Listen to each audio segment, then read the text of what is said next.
All right, guys, this is day 13 on the motor. We're going to head and start on bank 1 right now. Mark is working on installing the intake cam right now. Like I said before, the motor was on top dead center when we took it apart. We haven't moved it. So we're lining up the marks here. Make sure you're lined up before you really crank down on these caps, that your timing marks are lined up, because you don't want to bend any valves on this. So, and then you also want to put oil, like I said before, on those surfaces and that. You don't want to assemble this dry, because you'll cause some damage or wear, premature wear, if you don't lubricate that. So we're going to continue on and installing this cam and move on to the exhaust. Remember what the torques were yesterday? It's on here. Something like I want to say 200, but no, it's not even that high. It was like 78. Does that sound right? 78. 70. Oh, yes. I'll get it again. Like I said, the torque wrench set, because we didn't move it off the torque. All right, 8.8 Newton meters or 78 inch-pounds. Inch-pounds, right? Is the torque.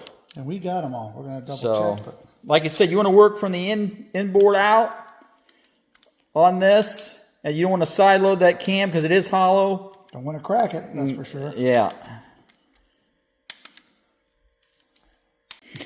All right, so we're put the exhaust cam in right now on bank number 1. Mark is torquing them up. I'm not really torquing them yet. Same torque as the intake. And like I said, we have our marks lined up. Now on this cam here, it's on the back side of the cap on your exhaust on this bank number 1. The rest are all in the front here. As you can see, your timing marks are all here. But on that one particular cam, it's on the back side. I don't know why they did that, but that's the way it is. So pay attention to where those marks are at before you tighten the assembly down here. All right, so we're going to go ahead and put these seals on. We changed these seals out yesterday. New seals here, new O-ring here, lube them up. And then there's bushings that go into here. Really doesn't matter. These are the same part. Doesn't matter which side they go on. Mark is taking the gears off right now. The little bushings, make sure we get. Yeah. I think we already took them out, right? These things. So here's the bushings I was talking about. Make sure you have 4 of those, 2 on each of them. So one there, one here, and then there'll be another one down here. So we're going to go ahead, like I said, you might want to lube this stuff up to help the seals and that. They slide on better when you lube them up. So anyway, we're going to go do that. So we're installing these forward cam seals right now. We're using the same torque as we did on the cam itself. It's the same size thread, bolt. Torque pattern should be the same. Torque specs should be about the same. So he's getting that done, and then we'll stick the gears on. And like I said, when you remove the gears, just make sure everything lines up. If you made a mark when you took it apart, make sure they line up, because those are critical. At the end of the day, what the critical portion is your cam marks here on these castings. Don't go by the marks on the gears. Don't trust anybody's marks, because you don't know what they did. This is factory here. This is what you want to really use at the end of the day, these marks here. So, all right, we're going to go ahead and put the gears on. We're not going to torque them yet. We're going to put the belts on and everything. We're going to get them snugged up. But when we get to that point, we'll torque these center bolts. And like I said, there's an O-ring on there. Make sure you put the O-ring, or you will have a leak. All right? All right, so we've got the gears on here. Like I said, we have not torqued these yet. Make sure your washer, it has like a little slot here. Make sure it lines up with this pin, because it kind of sits in a recessed area. That's important. So make sure it sits snug, flat. So like right now, all our marks are lined up right here, as you can see. Now this one here, like I said, the exhaust on this one is in the back side. That's the only cam on bank one where it's on the time mark is in a different location. So it's on the back side right here.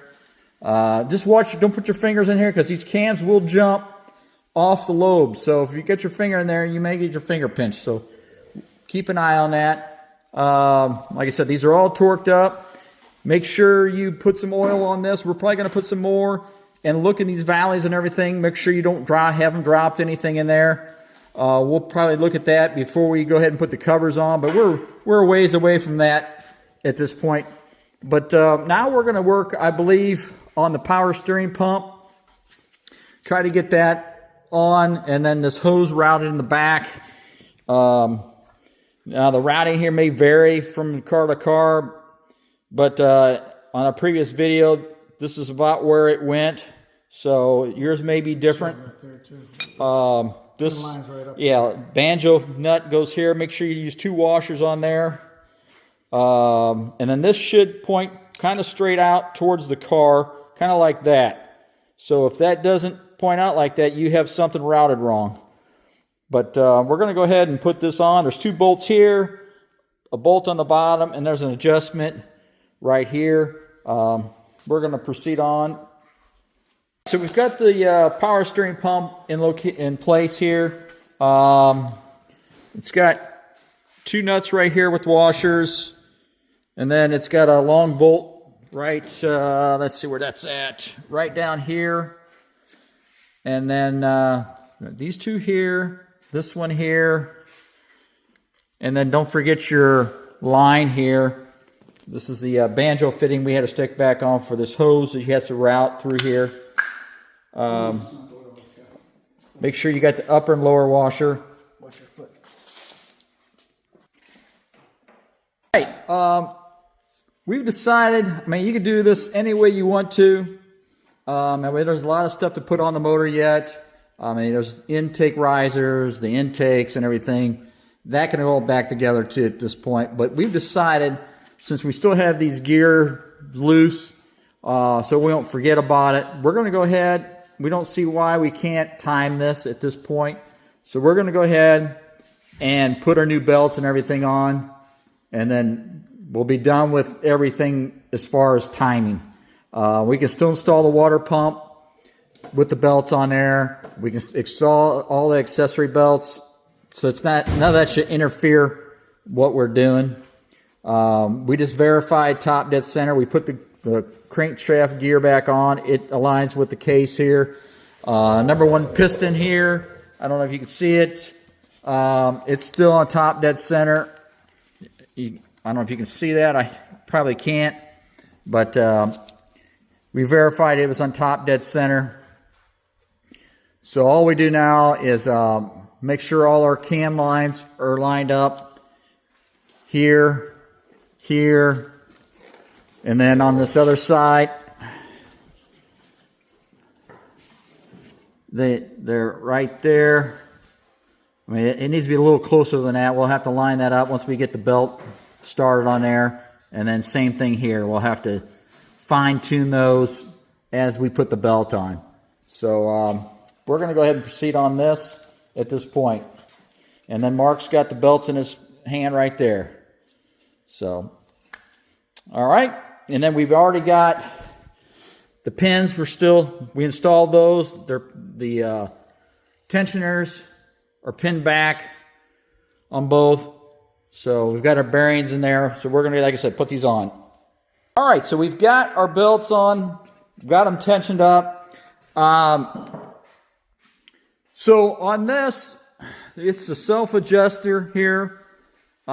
This pretty much adjusts the tension pretty much by itself. We did use a frequency meter on it. Not that you really do. It's similar on the 360. This belt's set up similar to 360. So I'm kind of doing some stuff to it to verify from left to right. There's a measurement that you can take in here too. But it says not necessary. There's, like I said, it's supposed to be self-adjusting according to the paperwork. I'll show you the manual on this. But we have nice tension on it here. Make sure your teeth are nice engaged and it's routed and not rubbing against anything. We're going to find the final torque for this adjuster bearing here. We'll tell you that here in a second. We had these clamps on here to keep the belt from slipping off while we were putting it on. So we'll take those off right now. And then we'll tension these. We'll find the torque on these yet. And then we'll pull these pins out here. But I'll show you the paperwork here.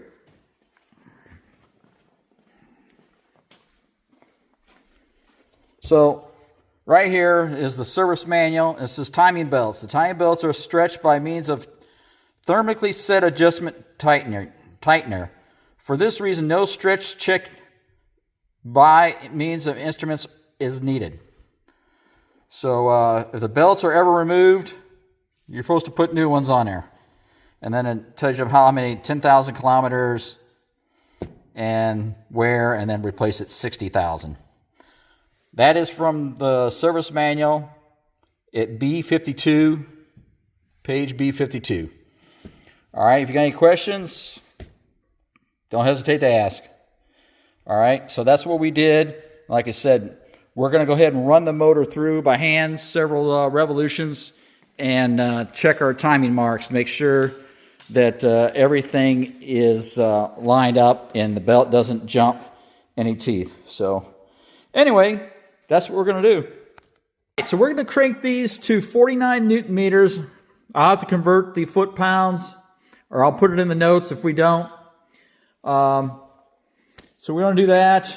Like I said, when you're tightening these up, you want to get enough tension on this. There will be a pin in here, and you'll be sliding the pin in and out, and that should move freely, okay, when you're putting the tension on this. So once that pin slides in and out freely, lock in your bolt here, all right?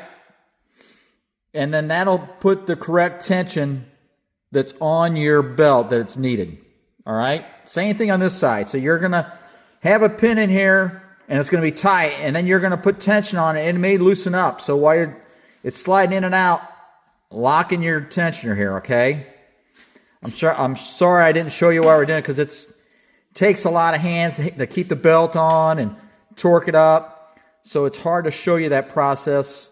Almost need a third person here, but that's how you want to do that. So you're going to have a pin in here, and it's going to be tight when you first start. So you're going to tighten this pulley, and you're going to use either a tool or you can use a pair of pliers, and you're going to put tension on this bearing here. And then once this pin here gets to a point where it's moving freely, you need to lock this in. Okay? So this is, like I said, 49 Newton meters. And then once you get that locked in, this is like a self-adjusting tensioner here.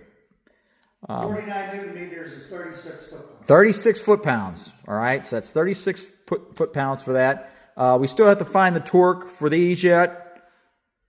But like I said, we've got to roll this through, check our timing. We'll go like 2 or 3 revolutions. Make sure our marks stay in. Make sure our belts don't jump any teeth. And then we'll check the tension again on the belt. Make sure it hasn't loosened up at all. And then anytime you have to change something in here, it's recommended to change new belts. So anytime you disturb this, you're going to have to change the belts. Okay? So that's what we're going to do. All right, so on these bolts here, they want you to put moly coat on the threads, and then you're going to do 98 Newton meters, or 72 foot-pounds. 72 foot-pounds, okay, on these here. So, like I said, moly coat, 98 Newton meters, 72 foot-pounds.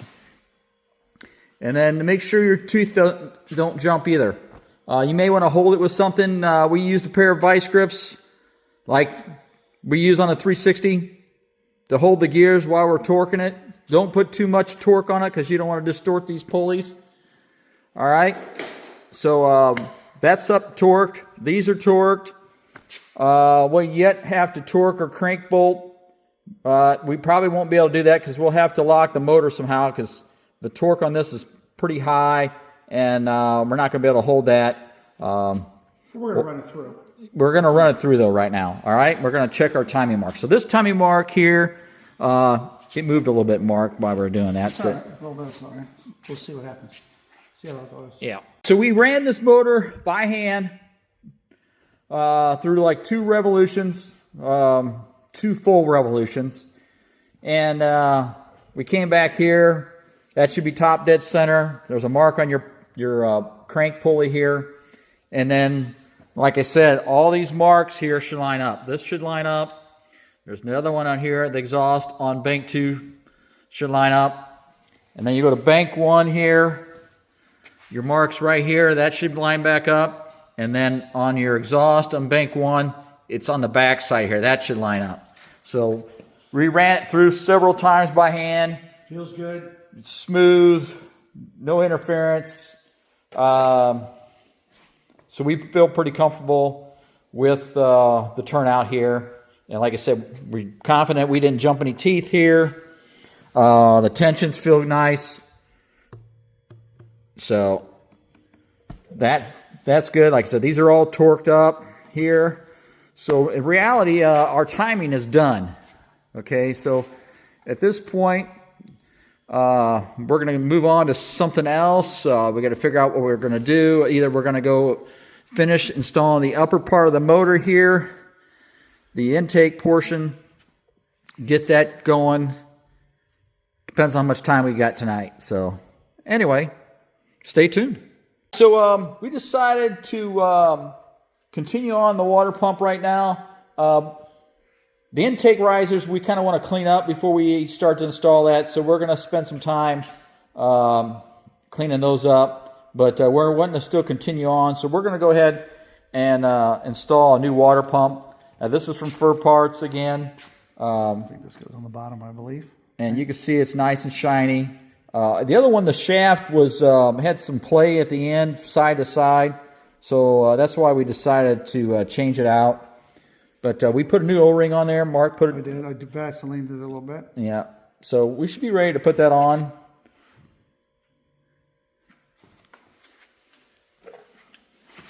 Looks like it's I keyed. I would think it'd be keyed. Yeah.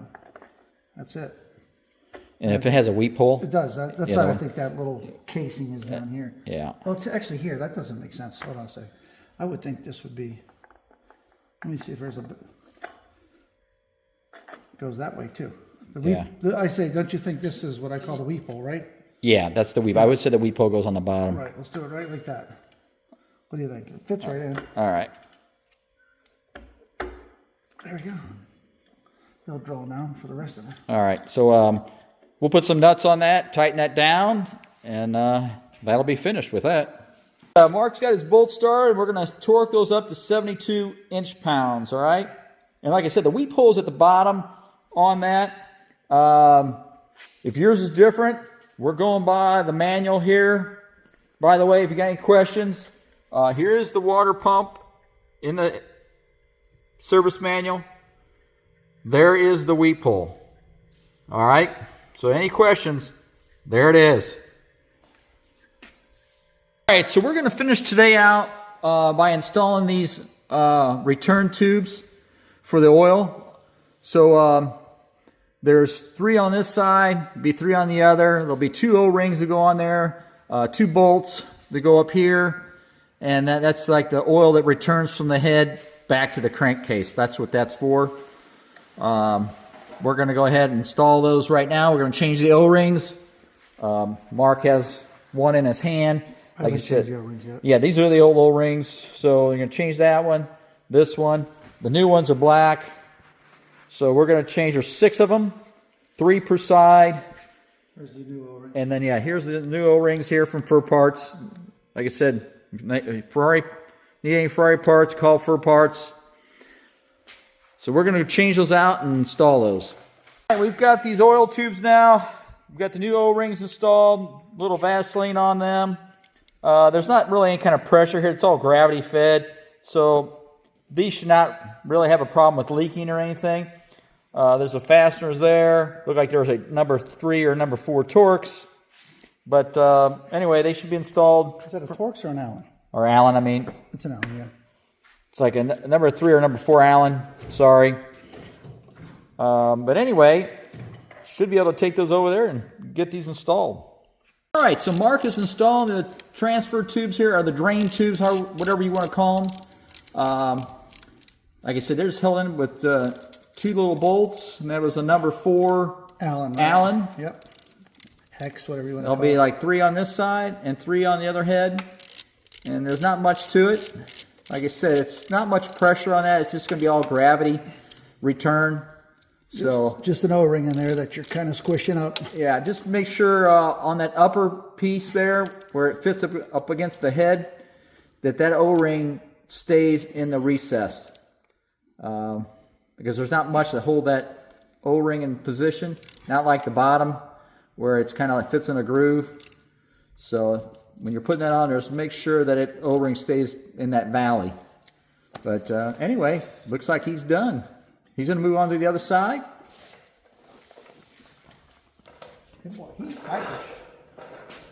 All right, so Mark has finished installing these drain tubes. Like I said, the 2 screws, just make sure the washers are in, or the O-rings are in the correct position. You may have to tap it a little bit to get them down in these recessed areas. They are tight. So other than that, those are installed on both sides. So I think we're going to finish today at this point.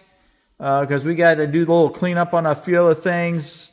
Like I said, the risers here with the throttle bodies, Mark wants to clean up a little bit before we go back on. And then next time we'll probably do that. We'll probably put the risers on here, and then the upper chamber for the plenum here for the intake. And then we'll check our routing for our harness and that here next time. And then a lot of these will go, these are the injector lines here, or the connectors, and they are numbered. So pay attention to where those go. We're going to wait for the thermostat here, because that kind of, when you remove the engine, that kind of comes off. So that's why that's not going back together at this point. But yeah, we're getting closer. I think once we get the risers done, we'll go ahead and fit the valve covers and the gaskets in that. Maybe the headers too. And then the headers, yes. So we're getting there. Might be a few more days, but slowly but surely. Stay with us. Yep, stay with us. Check us out. Subscribe. All the good fun stuff. Yep. Love to have you. Make comments. For sure. All right. Hey, thanks, guys. Catch you in the next video.